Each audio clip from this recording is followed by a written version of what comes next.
Hey, what's up guys? This is John with Ironwork Fitness. Today we're going to be attacking a couple of common problems that people have with a kettlebell clean.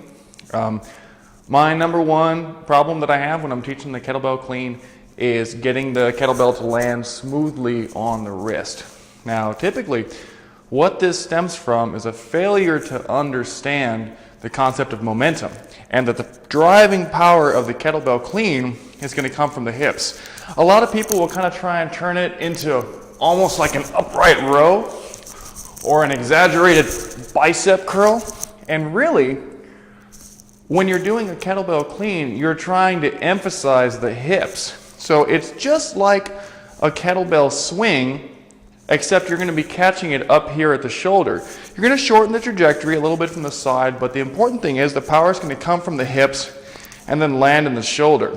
So the demonstration I like to use with people, just with a little dumbbell right here, if your kettlebell swing feels more like a squat into a shoulder raise, you're going to have problems.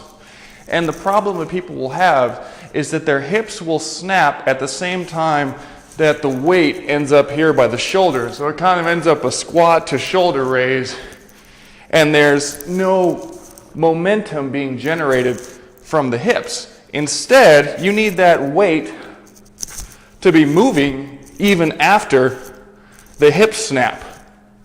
So my hips snap and the weight continues up, and you get that real nice weightlessness at the top of the movement when the weight is up here. It's that weightlessness that lets you manipulate the bell any way you want. So when I'm doing these dumbbell swings, got some nice weightlessness going. When it's weightless in the air, I can flip it and it doesn't bother me. It's not going to hurt my hand. So a kettlebell clean is going to be very similar. I'm not going to do any kind of fun stuff with the bell until I can get good momentum on that bell. When the bell is on its way up, my hips have already snapped, it's kind of floating up into the air, and that's when my hand is able to move the bell to land nice and softly. If I don't have enough momentum on that kettlebell, and it's a curl, it's going to hurt. So the power is going to come from the swing. An easy way to make sure that you're getting good momentum on the bell is to just practice an exaggerated hand-to-hand switch.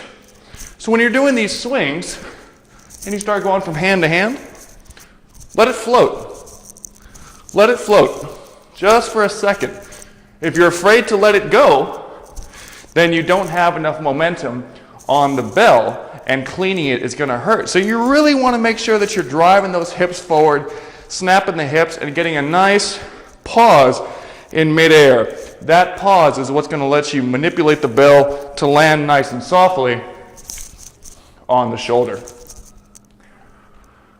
Hopefully you found this video informative. If you can go ahead and like my page on YouTube, that would be awesome. If you can check us out on Facebook, even better.